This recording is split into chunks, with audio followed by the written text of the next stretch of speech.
In the teaching of St.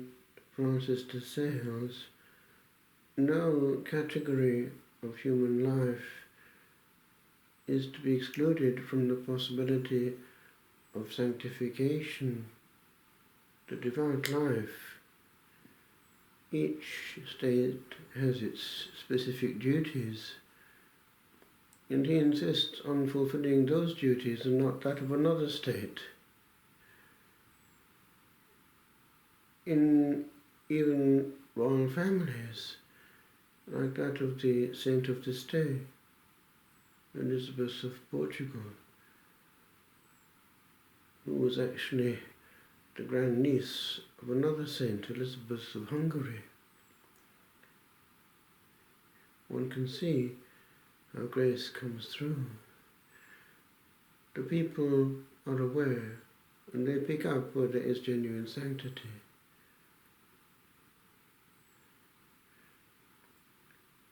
King Louis of France is an interesting example.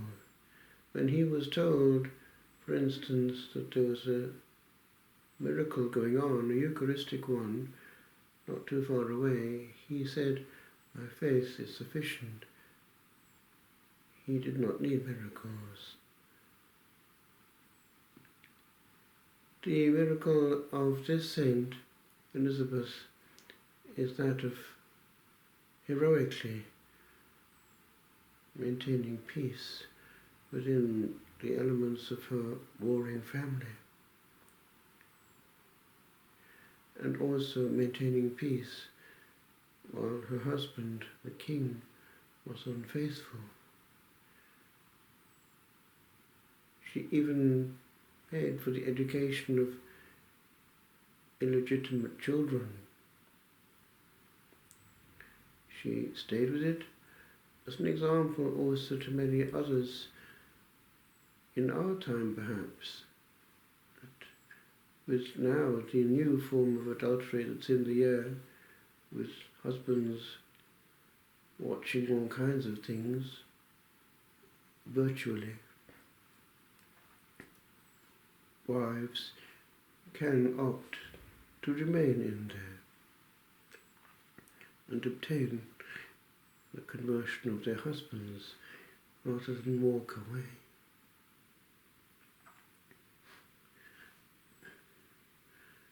With regard to marriage itself, it isn't a panacea for every woe,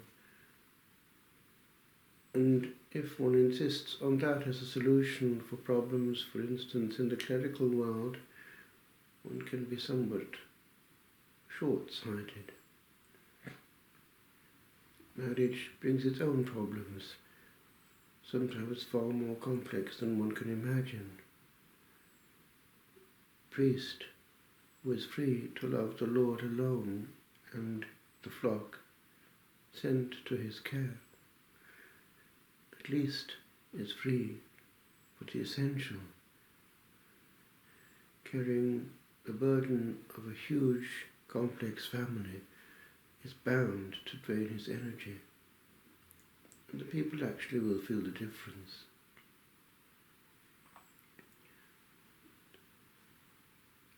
Maybe a simpler way and a more authentic way of resolving problems in that realm would be to cultivate interiority in such a way that love is fulfilled in the Saviour served directly. Gratitude for freedom could be cultivated. The availability of freedom is massive. And also joy is true when there is not a huge amount of desire. Complication drains the mind and the soul and the heart, and complication causes pain. The saint of this day was hugely influenced and drawn by the Franciscan world. She wanted to become a Poor Clare after the death of her husband, it was possible that she became a holy tertiary. It is buried actually there in a monastery of Poor Clares founded by her. The evangelical spirit of St. Francis did draw massively in the Middle Ages and still actually draws both men and women. When I was in Italy, for many young men and women to have a vocation often meant to have a Franciscan one. The Gioventù Francescana was a whole massive movement in Italy which drew young men and women. The freedom of St. Francis attracts every soul, actually even Protestants. I know that because it was attractive when I was 13.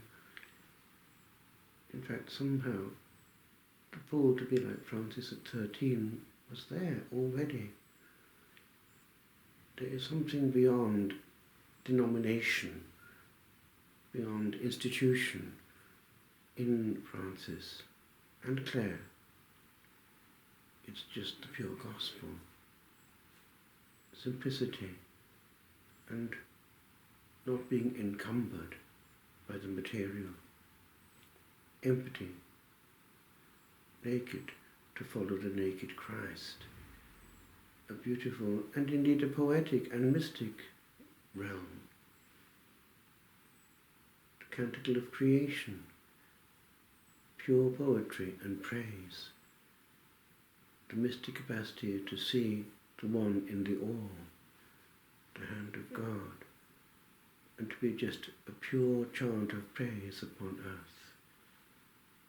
Laudato si, praised be thou.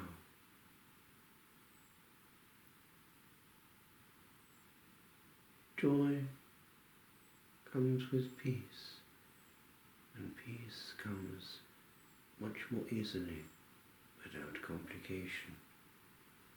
And absence of complication accompanies absence of desire and demand, freedom and gratitude, with the gift of the moment as it presents itself from the hand of the good giver.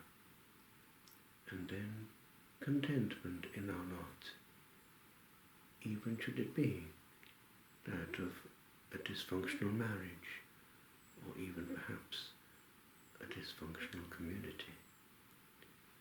For God is looked at